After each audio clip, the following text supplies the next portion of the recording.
River barrel. Guys, welcome back to Whiskey TV. We've got some whiskey wizards in here. Oh. Now we've got Iron. Look, they didn't know this was going to happen in 1845, and of course we're at the Blendery.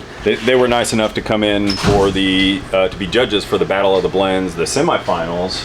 What did you guys think of that? Dude, blast! It was awesome. Thank you for inviting us. Yeah, we got four whiskeys headed to the finals. So.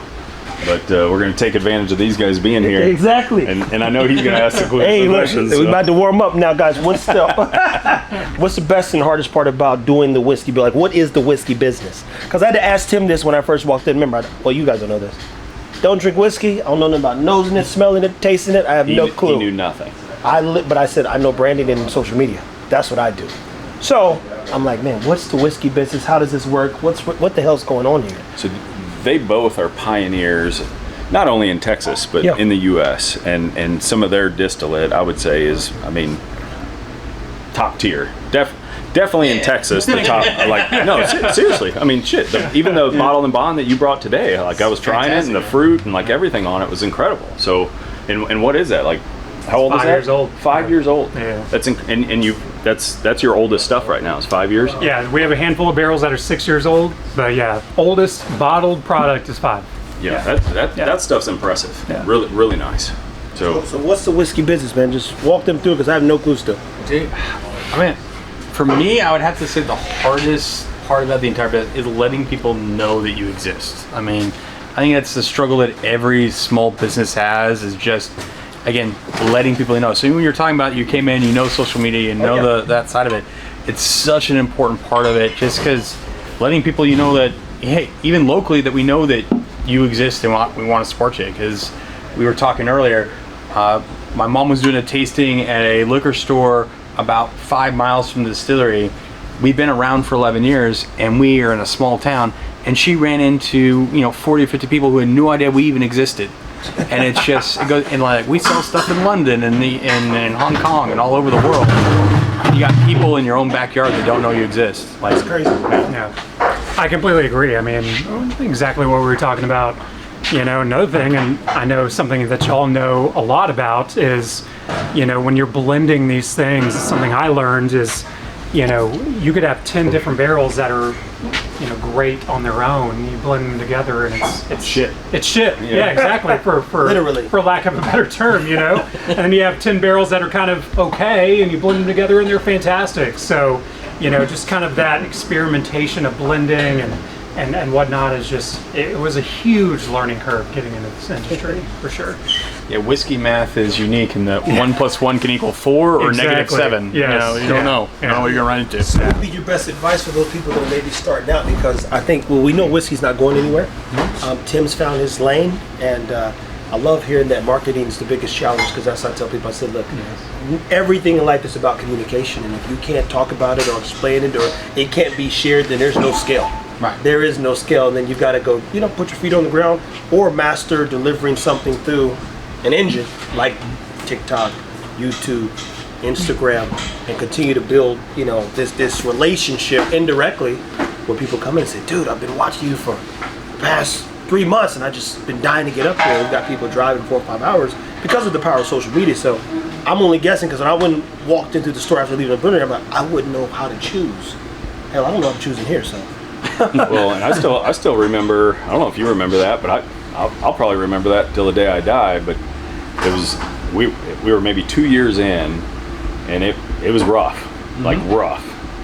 And I was like trying to pry information out of you, like, hey man, are your sales like pretty rough right now? Is this a tough time? And you're like, dude, just give it 4 years, man. If you can make it 4 years, things turn around. So. And what's the trick then to the 4 years? Why is 4 years so important? People start to know you, and then it, like,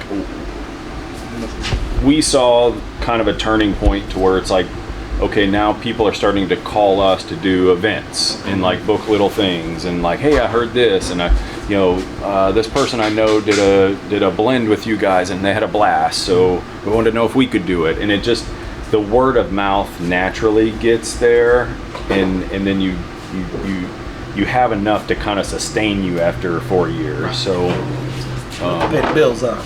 And when you're doing something creative and unique, like you guys are doing here, that gives people opportunities, stuff they can't do otherwise, or you're creating really unique, really wonderful whiskeys, the time just for that ball to start rolling for people to find out about you and to show up at stores and support you, that's kind of the timeline that it takes, and it is such a struggle with whiskey to get there because of how long we wait for whiskey to get really good. And again, as soon as you said it, I was like, yeah, it's that 4-year mark that's when you really start seeing what it is that you're doing. You start seeing that feedback of, yeah, we are doing something that's worthwhile and you meaningful. also get a little clarity after a certain amount of time, like, yeah, I'm not passionate about this, I'm not passionate, like, here's my swim lane.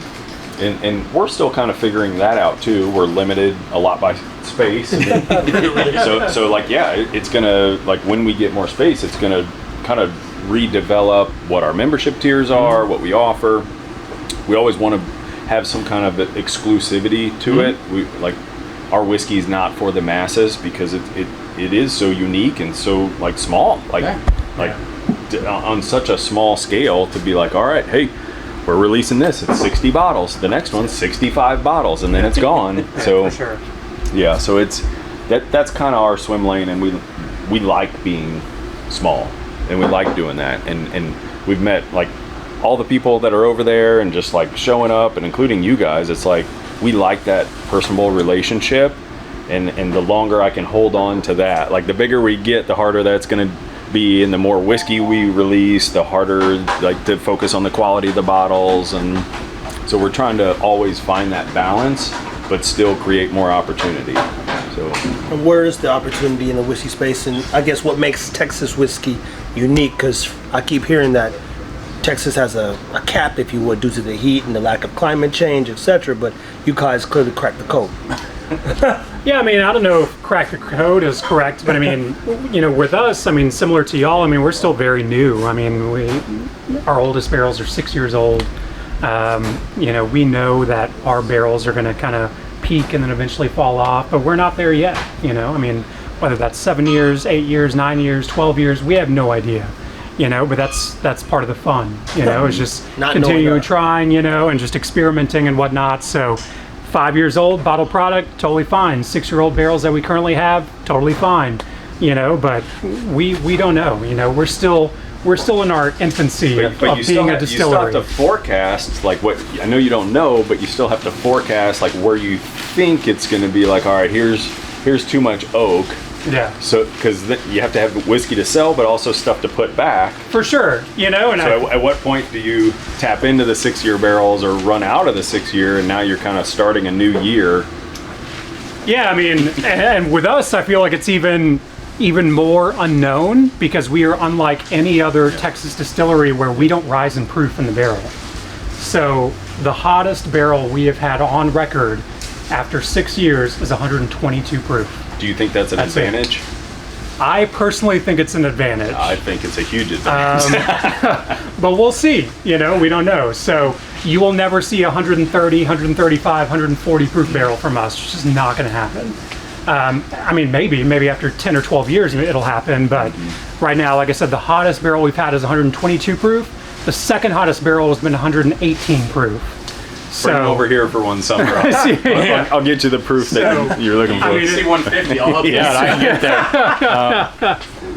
there. No, I mean, I think when you were asking kind of about the uniqueness of Texas, there is such a diversity of what's going on in Texas that there's some really unique things happening here, from styles of whiskey that are being distilled to techniques that are being used, to doing something in the United States that's a very different climate than what's been done historically. And some of it's brand new, and I think some of it's been, I mean, because Texas whiskey really started 2008, so you're looking at, we're 17 years into the Texas whiskey experiment in general. I mean, I think Garrison and Balcones, which is nothing. Yeah, which is nothing. Yeah.